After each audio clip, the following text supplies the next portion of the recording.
Hello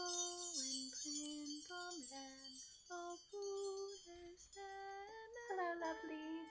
Today's video is going to be a review of a book that I read and just finished today. So I really wanted to get it finished today so that I could make a quick review of it. And it's called Sapiens, and it is a #1 bestseller, so obviously a lot of people really approve of it. And I was kind of excited to read it because I bought it when I was in Oxford, and I bought a bunch of books there, but this was one of the books that some of the other researchers I was having dinner with said was a really good choice, because I came late to dinner because I was buying some books, so I had to of course show which books I was buying, and this one seemed to be very highly approved of, and I can also see why after reading it. It reminded me a lot of two other books that I've read. One I actually have right here. So The Selfish Gene. It actually refers to the selfish gene at one point, and you can kind of see why, and I figured that it would at some point. I love pretty bookmarks. Sorry, getting distracted. So one of the great things about The Selfish Gene by Richard Dawkins is that it is very much about a theory that I think is really good. And it's kind of impersonal in some way. I mean, the idea that we're all controlled by our genes is a little scary, but I really enjoyed reading it, and it gave me a lot of insights, and so did Sapiens. The other book that Sapiens reminds me of is one I don't have lying around here, but it's called A Short History of Progress. And it was one of the first books of this kind that I had read, and really got me interested in learning a bit more about human history,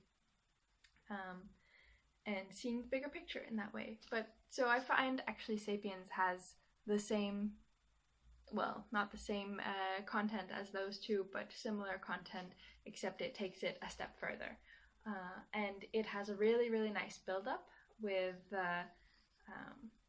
so there's kind of a growth. So you start with how humans started out, and then you learn more and more about how we developed, and so the agricultural revolution, the industrial revolution, and there's all this history that I got to learn in a way that was really interesting because of this book.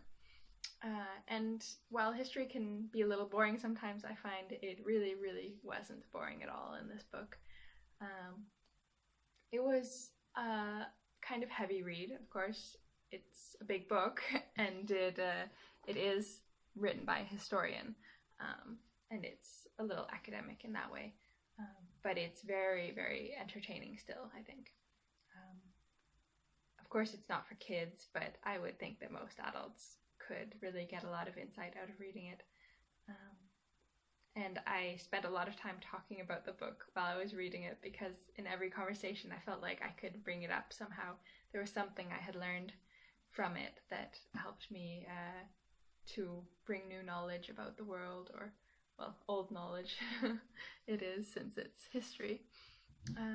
And another thing was, because I read so much fantasy when I was younger, there are a lot of names that they use in fantasy that are kind of referring to old cities or old civilizations and stuff, and so that was kind of fun getting to learn about all these things, that because they are actually history, but I guess a lot of fantasy authors use names from history, which I can also see why.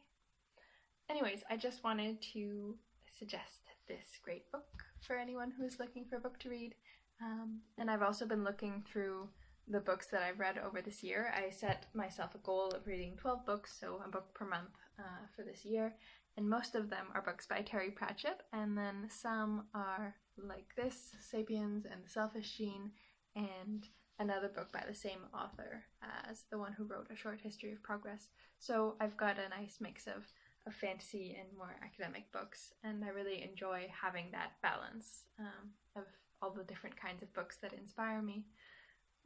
So yeah, I'm looking forward to seeing which books I'll read in the new year, and maybe when I've read the last book of my 12 books this year, then I will I'll make another video about which books I read this year and what I learned from them. Anyways, as I showed in the beginning of this video, this is what I used as a bookmark actually while I was reading this. It's not really a bookmark, but it's a lovely little embroidered bird that I got from Laura, my pen pal. And yeah, I just wanted to show it. I really like pretty bookmarks. So here's another one I made. I just laminated some flowers from my parents' garden. Yeah, so I hope you have a lovely day, and thanks for watching.